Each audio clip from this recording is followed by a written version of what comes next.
Hi all, నేను మీ Naveen. Welcome to Telugu Scribe. 10 నెలల నుంచి గ్రామ పంచాయతీ కార్మికులకు జీతాలు ఇస్తలేవు. అంటే రాష్ట్రంలో అసెంబ్లీ ఎన్నికల షెడ్యూల్ ప్రకటించిన తేదీ నుంచి ఇప్పటి వరకు గ్రామ పంచాయతీ కార్మికులకు జీతాలు ఇస్తలేరు. మాకు జీతాలు ఇవ్వండి మహాప్రభు అని వాళ్ళు రోడ్లెక్కి ఆందోళన చేస్తున్న ఈ ప్రభుత్వంలో చలనం లేదు. రేవంత్ రెడ్డి ప్రభుత్వం అధికారంలోకి వచ్చి 7 నెలలు పూర్తయింది. ఒక గ్రామ పంచాయతీకి ఒక పైసా నిధులు ఇవ్వలే.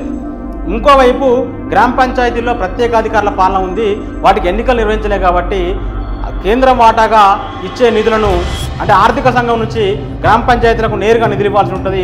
ఆ నిధులకు కేంద్ర ప్రభుత్వం బ్రేకులు వేసింది. ఇటు రాష్ట్ర ప్రభుత్వం నిధులు ఇవ్వడం లేదు. దీంతో రెండు వైపులా నిధులు రాక రాష్ట్రం అంటే గ్రామ పంచాయతీల్లో చాలా ఇబ్బందికరమైన పరిస్థితులు ఉన్నాయి. పారిశుద్ధ్య నిర్వహణ మొత్తం కొరవడి ఇప్పుడు అంటు రోగాలు ప్రభుత్వం. పట్టణ ప్రగతి, పల్లె ప్రగతిని రాష్ట్ర ప్రభుత్వం పూర్తిగా విస్మరించింది. మున్సిపాలిటీలకు గ్రామ పంచాయతీలకు కలిపి రాష్ట్ర ప్రభుత్వం 3,000 కోట్ల రూపాయల నిధులు ఇవ్వాల్సి ఉంది. 7 నెలలుగా ఆ నిధులు ఇవ్వకుండా రేవంత్ రెడ్డి ప్రభుత్వం జాప్యం చేస్తుంది. గ్రామ పంచాయతీ కార్మికులకు ఉండేదే చిన్న జీతాలు, ఆ చిన్న జీతాలు కూడా ఇవ్వడం లేదు.